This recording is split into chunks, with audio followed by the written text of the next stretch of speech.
অসমীয়া বোলছবিৰ প্ৰথমগৰাকী নায়িকা আইদেউ সন্দিকৈ। নিশ্চয় মনত আছে অসমীয়া প্ৰথমখন বোলছবি জ্যোতিপ্ৰসাদ আগৰৱালাৰ দ্বাৰা নিৰ্মিত জয়মতী। সতী জয়মতীৰ চৰিত্ৰ ৰূপায়ণ কৰা প্ৰথমগৰাকী অসমীয়া অভিনেত্ৰী হৈছে আইদেউ সন্দিকৈ। আইদেউ সন্দিকৈ শৈশৱ, কৈশোৰ আৰু যৌৱন অতিবাহিত কৰা ঘৰখন বাৰু বৰ্তমান কেনেদৰে আছে? আইদেউ সন্দিকৈৰ পিতৃ নীলাম্বৰ সন্দিকৈ আৰু তেখেতৰ ভাতৃৰ নামত গোলাঘাটৰ বেটিয়নিৰ সন্দিকৈ গাঁৱত আজিও আছে মাটিৰ পট্টা। কিন্তু তেখেতৰ জন্মস্থানক লৈ আজিও ৰাইজৰ মাজত বিভ্ৰান্তি হয়।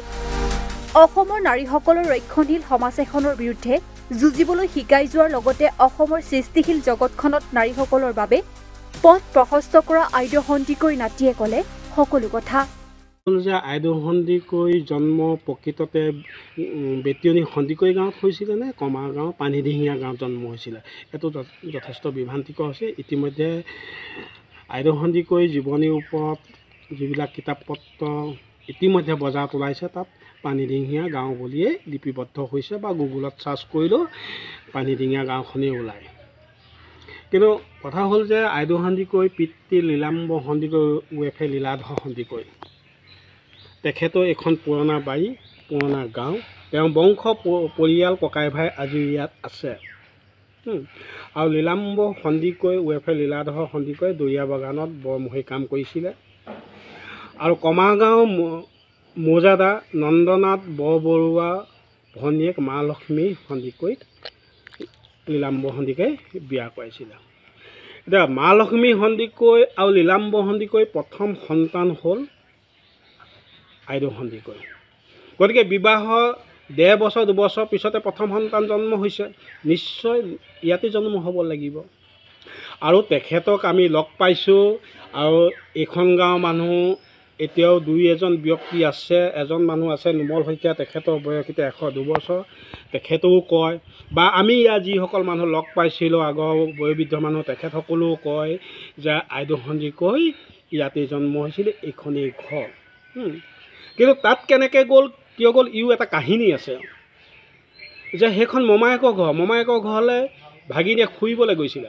ফুৰিবলৈ যাওঁতে সম্বন্ধীয় ককায়েক ডিম্ব গোহাঁই ধনশিৰি ঘাটত জাহাজ দেখুৱাম বুলি লৈ গৈছিল। আৰু সেই জাহাজতে উঠাই নি তেজপুৰ মানে ভোলাগুৰি চাহ বাগিচাত পোৱালেগৈ। আৰু তাত গৈ জয়মতী চিনেমাখন শ্বুটিং কৰিলেগৈ। এতিয়া এইকেইটা এটা কথা আহি পৰিলে যে এজনী গাভৰু ছোৱালী আজি 90 বছৰ আগত যিখন ৰক্ষণশীল সমাজ ব্যৱস্থা, য'ত নেকি ছোৱালী শান্তি হোৱাৰ পিছত স্কুললৈ যাবলৈ নিদিয়ে, বাহিৰলৈ ওলাবলৈ নিদিয়ে, ক'লৈকো যাবলৈ নিদিয়ে, ঘৰৰ বেৰৰ মাজত থাকিব লাগে, সেই সময়ত কিন্তু আইদেউ সন্দিকৈয়ে চিনেমা কৰিবলৈ গ'ল, মানে টকি কৰিবলৈ গ'ল। কিন্তু গাঁৱৰ মানুহে টকি কি বস্তু বুজিয়ে পোৱা নাছিলে, দেখিও পোৱা নাছিলে, শুনিও পোৱা নাছিলে। যে এজন সম্বন্ধীয় ককায়েকৰ লগত ঘৰত ক'ব নোৱাৰাকৈ গুচি গ'ল। গতিকে এই গাঁওখনত এটা বুবু বাবা চলিলে যে সম্বন্ধীয় ককায়েকৰ লগত, মানে এইটো শুনিবলৈ বেয়া কিন্তু অপ্ৰিয় সত্য কথা যে এইখন গাঁৱৰ মানুহে তেতিয়া কৈছিলে বা এতিয়াও কয় যে ককায়েকলৈ পলাই গুচি গ'ল। গতিকে এইখন গাঁৱে কি কৰিছিলে, আইদেউ সন্দিকৈ পৰিয়ালটোক 12 বছৰৰ কাৰণে সমাজচ্যুত কৰিছিলে, এঘৰীয়া কৰি দিছিলে। যে এই ঘৰখনলৈ কোনো মানুহ অহা নাছিলে বা এই পৰিয়ালৰ মানুহ কাৰোবাৰ ঘৰলৈ গ'লেও পানী ছটিয়াইছিলে, য'ত আইদেউ সন্দিকৈ পুখুৰী দলঙত উঠি পুখুৰীৰ পৰা পানী উঠাবলৈ দিয়া হৈছিলে। আৰু যেতিয়া চিনেমাখন কৰি ঘূৰি আহিলে আইদেউ সন্দিকৈ এই গাঁওখনত ইয়াত প্ৰৱেশ কৰিবলৈকে নিদিলে, নিষিদ্ধ কৰি দিলে। তেতিয়া এই ছোৱালীজনী ক'লৈ যাব? আৰু অন্য হাতেদি এই পৰিয়ালটো আৰু কমাগাঁও পৰিয়ালটো দুইটা পৰিয়ালত মতানৈক্য ঘটিলে। যে এই পৰিয়ালটো সেই পৰিয়ালটোক দোষাৰোপ কৰিলে যে আমাৰ ছোৱালী তোমালোকৰ ঘৰলৈ গৈছিলে, তোমালোকৰ ঘৰলৈ যাওঁতে কেনেকৈ ছোৱালীজনী হেৰালে, কেনেকৈ গ'ল, কি হ'ল, সেই পৰিয়ালটোক দোষাৰোপ কৰিলে। মানে দুটা পৰিয়ালৰ মাজত মতানৈক্য আহি গ'ল। আৰু শেষত মমায়েক মৌজাদা নন্দনাথ বৰবৰুৱাই কি কৰিলে, আইদেউ সন্দিকৈ তালৈকে লৈ গ'ল, তই ইয়ালৈকে। কাৰণ তেওঁলোকে এইখন সমাজে দোষী কৰিলে, পৰিয়ালে দোষী সাব্যস্ত কৰিলে, আইদেউ সন্দিকৈ তাত থাকিলে। আৰু সেই সময়ত মা লক্ষ্মী সন্দিকৈ সমাজে কিমান মানসিক নিৰ্যাতন চলাইছিলে চাগে ভাবিলে, এইটো কল্পনা কৰিলে যেন কিবা লাগি যায়। এতিয়াও জানো আমি সমাজত ছোৱালীজনী কিবা বেয়া হৈ গ'ল আমি মাককে দোষাৰোপ কওঁ যে এই মাকে ক'ব নোৱাৰে নেকি, মাকৰ গাত দুখ। আমি এতিয়াও কওঁ যে আজি 90 বছৰ আগত তেতিয়াহ'লে মা লক্ষ্মী সন্দিকৈক এই সমাজখনে কেনেধৰণে ব্যৱহাৰ কৰিছিলে বা কল্পনা কৰি চাওকচোন। গতিকে লাষ্টত মা লক্ষ্মী সন্দিকৈ ভাই ককাই ঘৰলৈ গুচি গ'লগৈ, তাতেই থাকিলেগৈ। আৰু আইদেউ সন্দিকৈ যিজন ডাঙৰ ভাতৃ কেশৱ সন্দিকৈ এই বাৰীতে আছিলে আৰু ইয়াতেই ঢুকাইছে। আৰু দুজন সৰু ভায়েক আছিলে, সৰু ভায়েক দুজনো তালৈকে গুচি গ'ল। এই এনেকৈ দি গৈহে আইদেউ সন্দিকৈ সেই কমা গাঁৱত গৈ বাসিন্দা হ'লগৈ। কিন্তু হ'লেও এইখন ঘৰলৈ আহি আছিলে পিছৰ পৰৱৰ্তী সময়ত যেতিয়া সমাজ কিছু শিথিল হ'ল, মানুহে কিছু বুজি পালেগৈ, আহিছিলে 15 দিন এমাহ 20 দিন ইয়াত এনেকৈ থাকি যায়। কাৰণ বৰ্তাকৰ ঘৰ এখন, বৰ্তাকৰ পৰিয়ালটো ইয়াততো আছিলেই, বৰ্তাকৰ ঘৰলৈ আহে ইয়াত থাকি যায়। আৰু আমি বৰ্তাকৰ ফেমিলি মানুহ, গতিকে এনেধৰণে আইদেউ সন্দিকৈ এই পৰিয়ালটোৰ লগত যাতায়াত হৈ আছিলে, এনেধৰণে আহিছিলে। এতিয়া আজি তেখেতৰ জন্মদিন, কিন্তু জন্মদিন চনটোৰ ওপৰতো যথেষ্ট বিতৰ্ক আছে। যেনেকৈ জন্মস্থানক লৈ বিতৰ্ক আছে, জন্ম চনটোক লৈ বিতৰ্ক আছে। আপুনি যদি গুগলত চাৰ্চ কৰে ক'ৰবাত ওলাব 1920, ক'ৰবাত ওলাব 1915। এতিয়া মই আপোনাকে প্ৰশ্ন কৰিছোঁ যে 20 চনত যদি জন্মগ্ৰহণ কৰিছে আৰু 35ত যদি চিনেমাখন কৰিছে, তেতিয়া আইদেউ সন্দিকৈ বয়স 15 বছৰ। 15 বছৰীয়া এজনী ছোৱালী বৰ্তমান ক্লাছ 9ত পঢ়ি থকা ছোৱালী। আপুনি ক্লাছ 9ত পঢ়ি থকা ছোৱালীবোৰলৈ এতিয়া মনত পেলাই দিয়কচোন, তেওঁ ফিজিকেলি জয়মতীৰ ৰোলটো কৰিবৰ কাৰণে উপযুক্ত হয়নে নহয়? আৰু 1900 যদি 15 চনত জন্ম হয়, তেতিয়া 35লৈ আইদেউ সন্দিকৈ বয়স 20 বছৰ হয়। বৰ্তমান এতিয়া ডিগ্ৰী পঢ়ি থকা এজনী ছোৱালী, ধৰক এতিয়া 6 ছেমিষ্টাৰ বা 5 ছেমিষ্টাৰত পঢ়ি থকা এজনী ছোৱালী। গতিকে জ্যোতিপ্ৰসাদ আগৰৱালাই 15 বছৰীয়া ছোৱালীজনীক লৈছিলে নে 20 বছৰীয়া ছোৱালীজনীক জয়মতীৰ ৰোলটো কৰিবলৈ লৈছিলে? কাৰণ জয়মতীৰ ৰোলটো চৰিত্ৰটো সৰু ছোৱালী চৰিত্ৰটো নহয়, এজনী বোৱাৰী চৰিত্ৰ। গতিকে বোৱাৰী চৰিত্ৰটো কৰিবলৈ 15 বছৰীয়া ছোৱালীজনী জ্যোতিপ্ৰসাদে চিলেকশ্যন কৰিছিলে নে 20 বছৰীয়া ছোৱালীজনী চিলেকশ্যন কৰিছিলে? গতিকে আমি এই চনটোৰ পৰা যদি চাবলৈ যাওঁ, তেতিয়া আইদেউ সন্দিকৈ প্ৰকৃততে 1915 চনতহে জন্ম হ'ব লাগিব, 1920 চনত নহয়।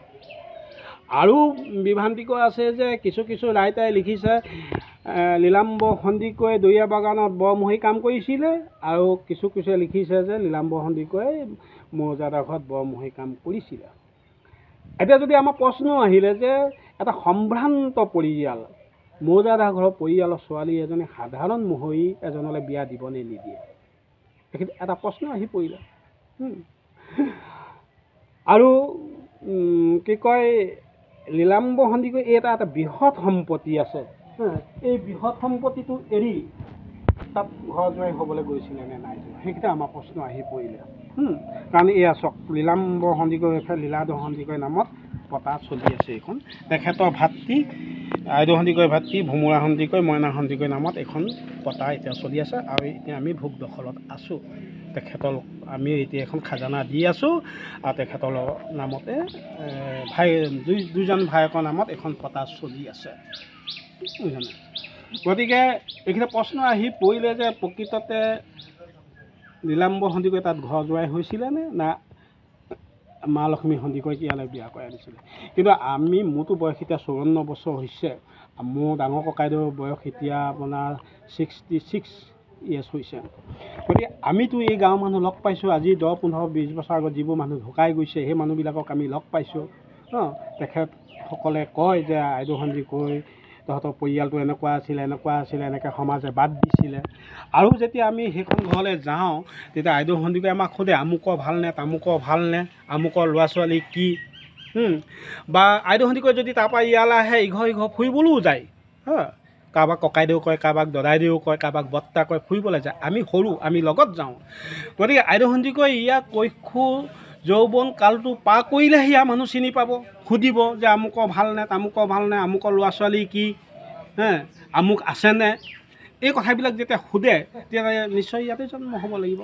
আৰু ইণ্টাৰেষ্টিং কথা কি, আইদেউ সন্দিকৈ এটা কথা সোধে, 1 নং যিখন LP স্কুল 1869 চনত প্ৰতিষ্ঠা হোৱা স্কুল, সেই স্কুলখনৰ সন্মুখত 3জোপা আম গছ আছিলে, কিন্তু এতিয়া নাই সেই আম গছ কেইজোপা। তেতিয়া আইদেউ সন্দিকৈ কয় সেই আম কেইজোপাৰ কথা কয়, আম খোৱাৰ কথা কয়, LP স্কুললৈ যোৱা আৰু আম খোৱাৰ কথা কয়। গতিকে সেই স্কুলখনত আমি অৱশ্যে তেতিয়া সৰু আছিলোঁ, আমি সুধিবলৈ নহ'ল, বা তেওঁৰ শিক্ষাগত অৰ্হতা কিমান আছিলে সেইটোও আমি সুধিবলৈ নহ'ল, বা তেখেতে সেই স্কুলখনলৈ যাব লাগিব নিশ্চয়, তেতিয়াহে আম গছ কেইজোপাৰ কথা ক'ব পাৰিব, নহ'লেতো নোৱাৰে ক'ব। গতিকে যিসকল লিখকে কিতাপ লিখিছে বস্তুটো মানে তথ্যভিত্তিক মানে গ্ৰাউণ্ড জিৰ'ত মানে এইটো কোনো অনুসন্ধান নকৰাকৈ কিতাপখিনি লিখি পেলালে। সম্ভৱ ৰাইটাৰসকল আইদেউ সন্দিকৈক নুসুধিলেও যে আপোনাৰ প্ৰকৃততে জন্মঘৰ পুৰণা ঘৰ ক'ত, এই কথাষাৰ সোধা হ'লেও নিশ্চয় ক'লেহেঁতেন যে আমাৰ পুৰণা ঘৰ বেতেলী সন্দিকৈ গাঁৱত। নুসুধিলে চাগে, তেনে পোনাপোনিকৈ লিখি দিলে যে কমা গাঁৱৰ পানীডিঙাৰ কাৰণে তেনেকৈয়ে বস্তুটো লিখি গ'লগৈ গৈ পেলাই। কিন্তু তথ্যভিত্তিক এইটো কিন্তু আমি লিখিছে বুলি নাভাবোঁ, কাৰণ জন্মস্থান আৰু দেউতাকৰ কৰ্মস্থলী সেই দুটাতেই বিভ্ৰান্তিকৰ হৈ আছে বুজিছেনে। গতিকে আমি এইটো ক'ব বিচাৰোঁ যে আইদেউ সন্দিকৈ নিশ্চয় ইয়াতেই জন্ম হৈছে, কাৰণ মা লক্ষ্মী আৰু লীলাম্বৰ সন্দিকৈ প্ৰথম সন্তান হিচাপে তেওঁৱেই ডাঙৰ। বিবাহৰ 1.5 বছৰ 2 বছৰ পিছতে সন্তান জন্ম হয়, ইয়াতেই জন্ম হ'ব লাগিব। আৰু ইয়াৰ মানুহে লগ পায় কয়, এজন মানুহ আছে আপোনালোকে এতিয়া সুধিব পাৰে, লক্ষেশ্বৰ বৰা বুলি মানুহ এজন আছে, তেখেতক সুধিলে কৈ দিব, তেখেতে আইদেউ সন্দিকৈ অৰিজিনেল পুৰণা ঘৰটোৰ কথাও কৈ দিব কেনেকুৱা আছিলে। এতিয়াও তেখেতৰ বয়স 95-6 years হৈছে। আৰু এজন আছে নোমল শইকীয়া, 102 বছৰ বয়স হৈছে, এইখন গাঁও তেওঁ এতিয়া গোলাঘাটত থাকে। তেখেতক সুধিলেও গম পাব যে আইদেউ সন্দিকৈ ইয়াত লগ পাইছেনে নাই পোৱা। গতিকে আমি সেই সূত্ৰে ক'ব বিচাৰোঁ যে আইদেউ সন্দিকৈ ইয়াতেই জন্ম হৈছিলে বুলি। আৰু আপুনি যদি বিচাৰে কমাৰগাঁও পানীডিঙাত যদি আপুনি অনুসন্ধান চলায়, সন্দিকৈ উপাধি মানুহ এঘৰহে আছে মাত্ৰ, কিন্তু এখন নামেই সন্দিকৈ গাঁও বুজিছে। এটা বৃহৎ পৰিয়াল আছে, সন্দিকৈ এটা বংশ আছে বুজিছেনে, বৃহৎ বংশ আছে। ইয়াত 60-70 ঘৰ সন্দিকৈ মানুহ আছে। গতিকে ভাই ককাই আইদেউ সন্দিকৈ, দেউতাক লীলাম্বৰ সন্দিকৈ, ভাই ককাই ইয়াতেই আছে, এইখন গাঁৱতেই আছে। গতিকে আমি ক'ব বিচাৰোঁ, আৰু আমি ৰাইটাৰসকলক যিসকলে কিতাপ লিখিছিলে তেখেতসকলক আহক ইয়ালৈ, তাতো সোধক, ইয়ালৈও আহক। ইয়াৰো বয়োজ্যেষ্ঠ যিকেইজন ব্যক্তি এতিয়া জীৱিত আছে সোধক, বা ইয়াৰ যিখিনি মানুহ এতিয়া 70 বছৰ হৈছে বা 65 বছৰ হৈছে, তেখেতসকলে আইদেউ সন্দিকৈক ইয়াত বিয়া সকামত লগ পাইছেনে নাই পোৱা সোধক। আমাৰ পৰিয়ালৰ যিবোৰ বিয়া হৈছে বা মৃতকৰ শ্ৰাদ্ধ হৈছে তাত লগ পাইছেনে নাই পোৱা সোধক, তেখেতসকলে ক'ব ইয়াত আমি লগ পাইছোঁনে নাই পোৱা বুজিছেনে, ক'ব। আৰু আইদেউ সন্দিকৈ আৰু এটা কথা হ'ল, যেতিয়া তেখেত 93 মানত কথা হোৱা, তেখেত স্বাস্থ্যজনিত কাৰণত গোলাঘাট মুখল গাঁও চিকিৎসাধীন হৈ আছিলে। আৰু তেতিয়া গোলাঘাটৰ ডেপুটি কমিশ্যনাৰ জীৱন পেগু আছিলে, আৰু মই তেতিয়া BA পঢ়ি আছিলোঁ। তেখেতক মই সদায় ৰাতি ৰখোঁ, ৰাতি থাকোঁ, আৰু সন্ধিয়াৰ পৰা সদায় তালৈ DC আহি সোধেহি যে আইতা আপোনাৰ কিবা খাবলৈ মন গৈছে নেকি, ক'ৰবাত ফুৰিবলৈ যায় নেকি, তেনেকৈ সোধে। আৰু আইদেউ সন্দিকৈ এনেকুৱা এগৰাকী মানুহ আছিলে, চবকে তই মইকৈ কথা কয়, তুমি শব্দটো ব্যৱহাৰ নকৰে, তই মইকৈ কয়। আৰু DCকো সেই তই মইকৈ কথা কৈছিলে। তেতিয়া জীৱন পেগুৱে সুধিছিলে যে আপুনি কৰা চিনেমাখন কেনেকুৱা আছিলে, কি ৰোল কৰিছিলে, কেনেকৈ কৰিছিলে সোধে, চালে নাই সোধে। বোলে মই চিনেমাখন নাই চোৱা। আটাইতকৈ দুখৰ বিষয় সেইটোৱে, জীৱনৰ বিয়লি বেলা। তেতিয়া জীৱন পেগুৱে গুৱাহাটী চিত্ৰবনৰ লগত যোগাযোগ কৰি আনি তেওঁক কমাৰগাঁও পানীডিঙা গাঁৱত চিনেমাখন দেখুৱাইছে। তাত আপোনাৰ বিজু ফুকন, মৃদুলা বৰা সেইসকলো তালৈ আহিছে। আৰু এইটো আইদেউ সন্দিকৈ অসমৰ প্ৰেক্ষাপটলৈ আহিলে হিতেশ্বৰ শইকীয়া দিনত আহিছে, যিটো শিল্পী পেঞ্চনৰ সময়ত আহিছিলে। তেখেত যেতিয়া গণপৰিষদৰ চৰকাৰ আছিলে, প্ৰফুল্ল মহন্তৰ চৰকাৰ, আইদেউ সন্দিকৈ আমাক সেইবোৰ নিজে কোৱা কথা। গুৱাহাটীত প্ৰফুল্ল মহন্তক লগ কৰিবলৈ গৈছিলে। লগ কৰিবলৈ যাওঁতে তেওঁ প্ৰফুল্ল মহন্তক লগ কৰিব নোৱাৰিলে, খাস্তা আৰু লাল চাহ খাবলৈ দিছিলে, যিজনী বুঢ়ী এটাও দাঁত নাই, কিন্তু তেওঁ শিল্পী পেঞ্চনত। আৰু সেই কথাখিনিকে এজন গোলাঘাটৰ সাংবাদিকে পেপাৰত লিখিছিলে, আৰু সেই নিউজটো হিতেশ্বৰ শইকীয়াই যেতিয়া পাইছিলে, হিতেশ্বৰ শইকীয়াই নিজে আইদেউ সন্দিকৈ পৰিয়ালৰ লগত যোগাযোগ কৰি আহিছিলে। তেওঁক এখন হুইল চেয়াৰ দিছিলে, এযোৰ কাপোৰ দিছিলে, আৰু এটা গৃহ বনাই দিছিলে, আৰু তেখেতৰ নামত এখন স্কুল দিলে। প্ৰকৃততে হিতেশ্বৰ শইকীয়াহে আইদেউ সন্দিকৈক পোহৰলৈ আনিছে, একদম জীৱনৰ বিয়লি বেলাত আনিছে গৈছে। আৰু এটা ইণ্টাৰেষ্টিং কথা কি দুই এখন কিতাপত প্ৰকাশো পাইছে আইদেউ সন্দিকৈ এনেকুৱা এগৰাকী সহজ সৰল নিমাখী মানে মহিলা আছিলে যেতিয়া চৰিত্ৰটো অভিনয় কৰিছিলে জয়মতী চৰিত্ৰ কৈছিলে যে একো নামাতিবলৈ কৈছে মই একো নাজানো গদাপানী কথা চাওদাঙে যেতিয়া সুধিব একো নামাতিলে আৰু ফণী শৰ্মা কাঠি হাজৰিকা চৰিত্ৰটো কৰিছিলে যেতিয়া জয়মতীক শাস্তি দিছিলে আইদেউ সন্দিকৈয়ে কোৱা মতে পিঠিত ঢকুৱা দাঁত কাগজ জাতীয় বস্তু বান্ধি লৈছিলে আৰু কোবাইছিলে কিন্তু শ্বুটিং কৰি থাকোঁতে সেইবিলাক গাৰ পৰা এৰাই গৈছিলে আৰু ফণী শৰ্মাই সঁচা সঁচিকৈ পিটিছিলে যিটো জীৱনৰ বিয়লিবিলাক তেওঁ সেইখিনি বিখালী হৈ পৰিছিলে তেজ ওলাই গৈছিলে কিন্তু জ্যোতিপ্ৰসাদে কৈছে একো নামাতিবলৈ তেওঁ নাই মতা তেওঁ সেইটো চৰিত্ৰ সেইটো ৰুলেই বুলি ভাবি ল'লে গতিকে দুখ পাইছোঁ যদিও সেই তেওঁ একো মতা নাই এনেকুৱা এগৰাকী সহজ সৰল দেৱতা আছিল আৰু জীৱনৰ বিয়লিবিলাক সেইখিনিকে তেওঁ বিখালী হৈ গৈছিলে উঠিব নোৱাৰা হৈ গৈছিলে বিষ অনুভৱ আমাক এইবোৰ দেখুৱাই যে মোক এইবোৰ গাঁঠি হাজৰিকাই কোবোৱা এনেকৈ দেখুৱায় গোলাঘাটৰ পৰা মৃগাংক শৰ্মাৰ ৰিপৰ্ট এনি ভাৰত 24